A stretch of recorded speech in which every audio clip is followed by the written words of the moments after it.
이렇게 덕 높으시고 영성 지수가 높으신 큰 석학들과 교수님이 이렇게 앞에 계신 자리에서 제가 감히 말씀드린다는 것이 상당히 부담스럽고 참 부끄럽습니다.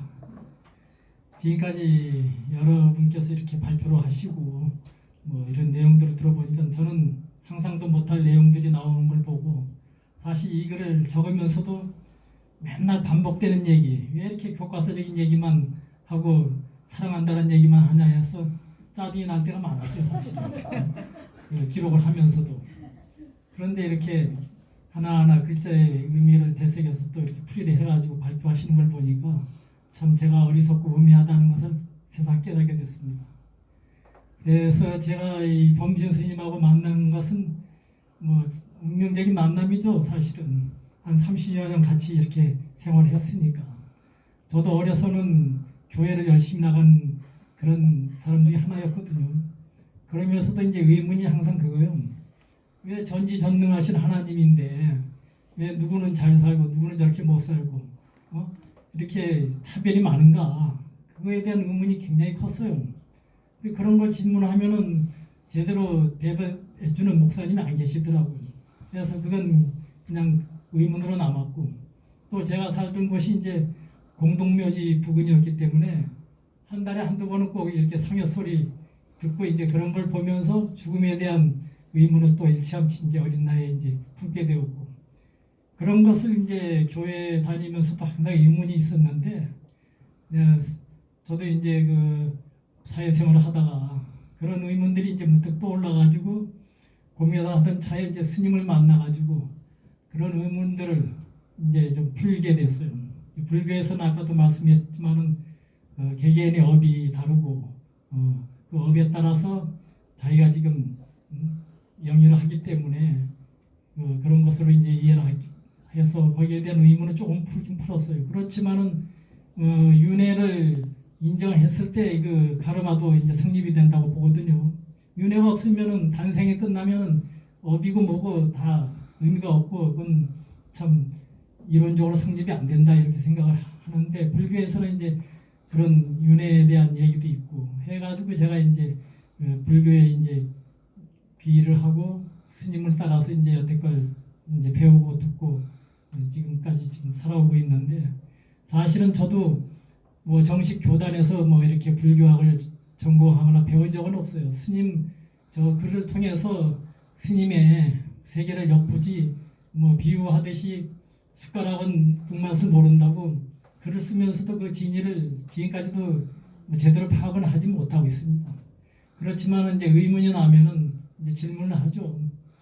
그동안에 뭐 이제 무량함에 이렇게 뭐 허드렛 일 하면서 낮에는 뭐 산에 가서 나무도 하고 뭐 불사하는데 일도 하고 그러다 보니까 이런 공부 쪽에는 별로 그렇게 관심이 없고 오직 기록만 하다가 최근에 이제 불사도 다 끝나고 해가지고 글을 좀 정리를 하면서 이렇게 교수님께서 이렇게 인연을 맺어 주셔가지고 이렇게 큰 여러분들의 그 참 지혜 있는 말씀을 듣게 되고 이런 장을 맡게 되니까 상당히 감회가 새롭습니다.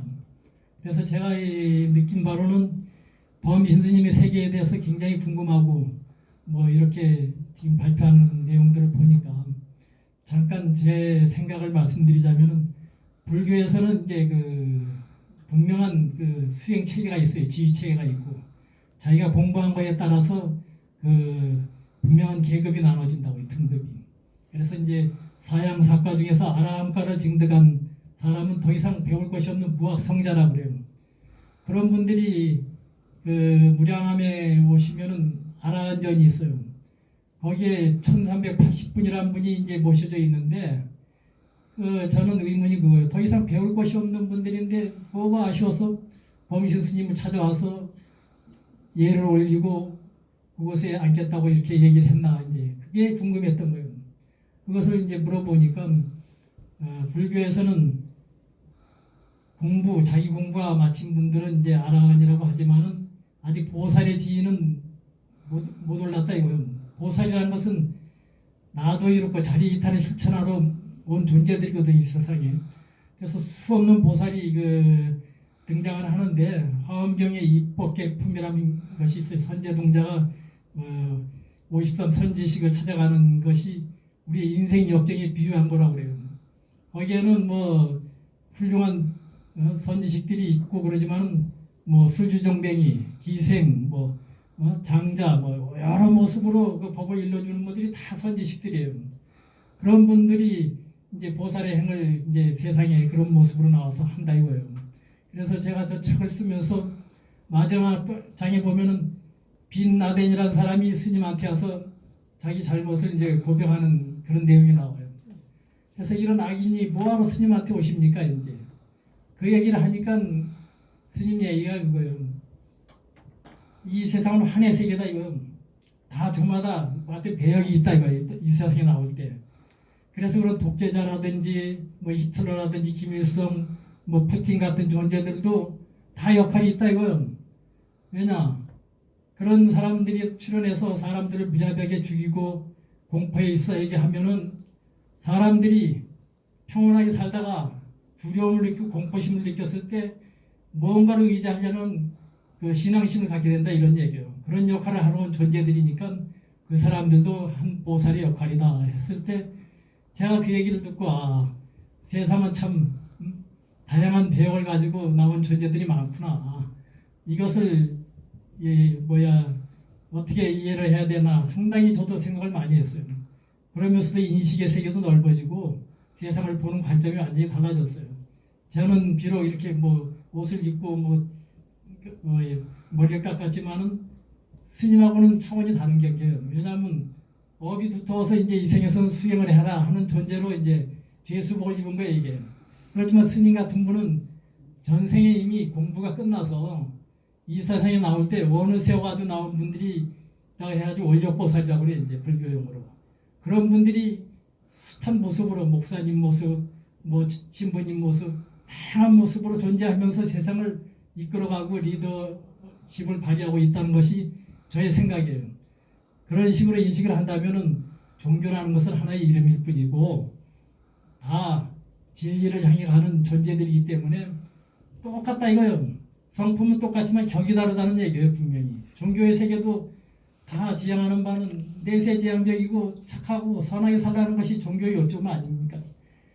그러면서도 다 자기한테 최적화될 수 있고 인연 따라서 수행을 하는 거지 뭐 거기에 대해서 우열을 이루는 것은 상당히 위험한 발상이다 이런 생각이 들거든요. 그래서 앞으로도 범신 스님에 대한 뭐 연구를 이제 뭐 더 하실지 안 하실지는 모르지만은 제가 그 드린 책 중에서 스님을 이제 검증하기 위해서 그 징기스칸 무덤도 여행을 하게 됐고 또 이슬이와 우슬이의 여행기라는 책을 한 20년 전에 제가 그냥 3일 만에 썼어요. 그냥 생각나는 대로 그 경험했던 거를 거기에 나오는 내용대로 스님의 행적을 조금 엿보려면 그 책을 한번 보시면 스님을 저도 저런 것이 백일하에 드러나면은 지금까지 했던 말이 허구가 아니다. 후인들을 위해서 이제 하나의 뭐 이정표를 세워놓고 하자 이런 마음으로 쓴 거지 당대에서 저걸 꺼내가지고 뭐 이름을 내고 이런 마음은 추호도 없어요. 그래서 단지 기록을 해가지고 어떤 기침서나 뭐 지도를 만들어 놓는다면은 다음 분들을 위해서 조금이라도 도움이 된다면은 그걸로서는 저는 상당히 그 만족하다고 이렇게 생각을 합니다. 그래서 범진 스님은 뭐 어떨 때 보면은 오해도 많이 사요. 조계 중에서는 소위경전이 이제 금강경인데 금강경의 경구에는 야기색견아 이음성과 시인행사도라 불륜견열애라 이런 구절이 있는데 이 내용은 모양이나 음성으로 부처를 찾은 자는 사텐들을 행하는 자다 이렇게 아주 딱 박아놨어요. 그래서 이 책을 드미는 순간 스님은 사도가 되는 거예요. 그래서 조계종에서도 굉장히 배척을 당하고 지금까지도 했지만은 그래도 저는 그 내용이 뭐 이렇게 삿된 내용은 별로 없는 것 같아서 공부하던 차에 그 티베트 쪽에 그 밀교 쪽에 그 책을 보게 되니까 거기에는 영적인 스승을 이제 홍신이라고 그래. 무지개 홍자에다 몸신자 써가지고 무지개 몸으로 놔두셔가지고 나에게 법을 일러줬다. 이런 내용이 나와가지고 밀교 쪽에서 스님이 그 하는 행위 굉장히 이해가 되겠다 해서 달라이라마 성화를 한번 찾아뵙는 게 좋겠다. 이렇게 원을 세워서 기도를 하시라고 제가 이렇게 권해드렸어요. 그러니까 스님 그 당시 달라이라마가 누구냐 그것도 몰라요.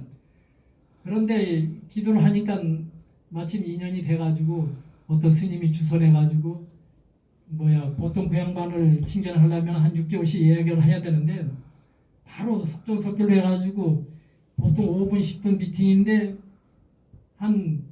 그때 시간은 얼마나 했죠?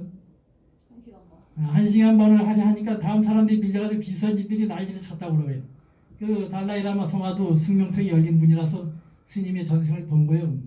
그쪽에서 수행도 하고 여러 전생의 그런 역할을 했기 때문에 그쪽에서는 금강승이라고 그래요. 이제 금강승의 경지에 오른 사람만이 그런 영적인 스승들하고 대화를 하는 거니까 한국의 선불교에서 잘 이해를 못하니까 뭐라고 하든 신경 쓰지 말고 열심히 하던 대로 해라. 그 말씀에 위안을 받고 이제 자신감을 얻은 거죠. 그분 말씀 이제 대화를 통해 가지고 그러한 과정들이 있었는데 지금까지도 저도 지금 스님 나이가 지금 80이고 저도 한 70인데 나이가 이제 나이만큼 병도 들고 이제 이 세상에 있을 날이 얼마 남지 않았는데 이 법을 어떻게 해서든 남겨놔야겠다 하는 생각이 지금 간절한데 마치 이렇게 인연 있는 분들이 또 스님에 대해서 발표도 하시니까 참으로 감사를 드리고 더 없는 영광으로 생각합니다. 감사합니다.